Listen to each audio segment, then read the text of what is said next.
నీతి నిజాయితీ గల వాళ్లే టీడీపీలో చేరుతున్నారు. అవినీతి పరులు, నేరస్తులే వైసీపీలోకి పోతున్నారు.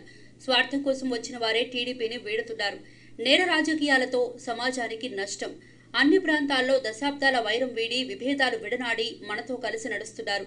కర్నూలులో కోట్ల, కేఈ కుటుంబాలు, కడపలో ఆదినారాయణ రెడ్డి, రామసుబ్బారెడ్డి కుటుంబాలు, విజయనగరంలో బొబ్బిలి, గజపతి రాజులు, అరకులో వైరిచర్ల కిషోర్ చంద్రదేవ్, శత్రుచర్ల రాజులు, ఇలా అందరూ రాష్ట్రాభివృద్ధి కోసం కలిశారు.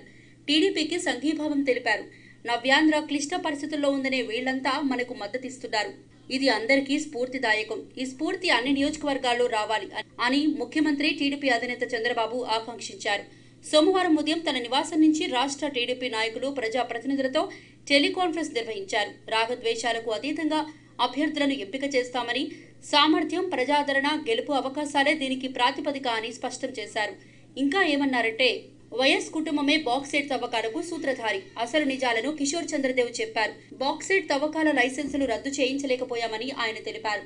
లైసెన్సులు రద్దు చేసిన ఘనత టీడీపీదేనన్నారు.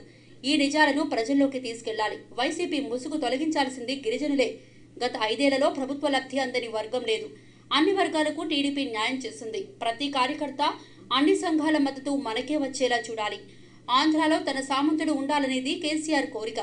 రాష్ట్రంలో పెత్తనమే టీఆర్ఎస్ లక్ష్యం. మన ఉలవచారు పశువులు తింటాయన్నాడు. ఆంధ్రాలో ఉండే వాళ్లంతా రాక్షసులేనన్నాడు. లంకలో ఉండేవాళ్లే ఆంధ్రాలో పుట్టారన్నాడు. 1956 తర్వాత వచ్చారని విద్యార్థుల ఫీజులు ఇవ్వలేదు. 26 కులాలను బీసీ జాబితా నుంచి తొలగించారు. పోలవరంపై కేసీఆర్ కుమార్తె కేసులు వేశారు. జగన్ గెలుస్తాడని కేసీఆర్ కొడుకంటారు. వైసీపీకి డబ్బుల మూటలు అందిస్తున్నారు. మోదీ, కేసీఆర్, జగన్ 1000 కోట్ల కుట్ర చేస్తున్నారు. కేసీఆర్, జగన్ లాలూచీని ప్రజల్లోకి తీసుకెళ్లాలి. కేసీఆర్ కు ఆంధ్రాపై ద్వేషం, జగన్మోహన్ రెడ్డిపై ప్రేమ. టీఆర్ఎస్, వైసీపీ విష ప్రచారాన్ని తిప్పికొట్టాలి అని ఏపీ సీఎం చంద్రబాబు అన్నారు.